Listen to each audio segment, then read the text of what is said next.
This is how people drive around on our curb, especially motorcycles. This happens like quite a bit. No, wait. I think you walk down and then come back, so it's a little bit. No, here it comes. Zoom. Goodbye. He didn't even try to turn. He couldn't, maybe that bike's too big. Look, I just stood there like, yep, that happens all the time.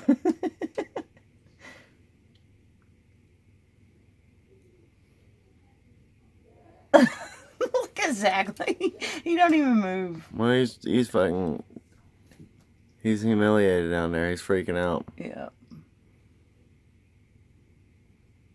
Well, I mean, because you walked up and you're like, do you not see there's a 90-degree curve there?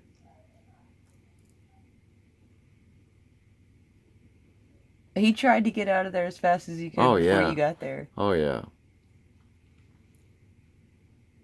Look, Cameron thought he was going.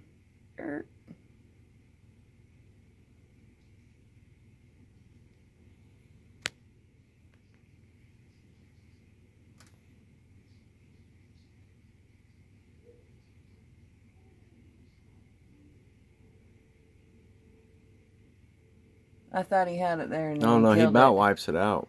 He falls again. Oh, yeah, that's right. That's what got my arm.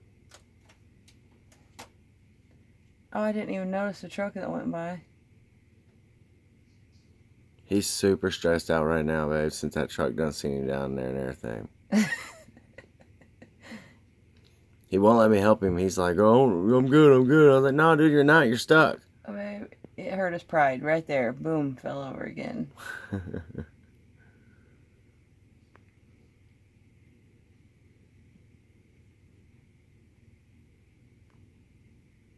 Oh, his pride was definitely hurt. He's lucky a car wasn't coming down the corner right there. I know.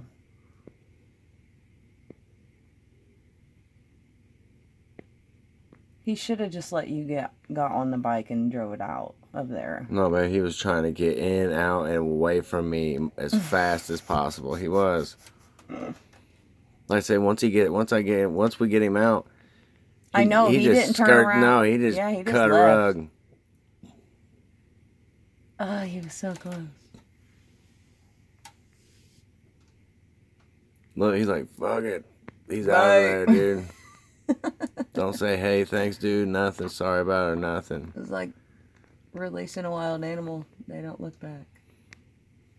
No, he messed his bike all up. Well, he killed it like 5 times at the stop sign after he left. It's funny.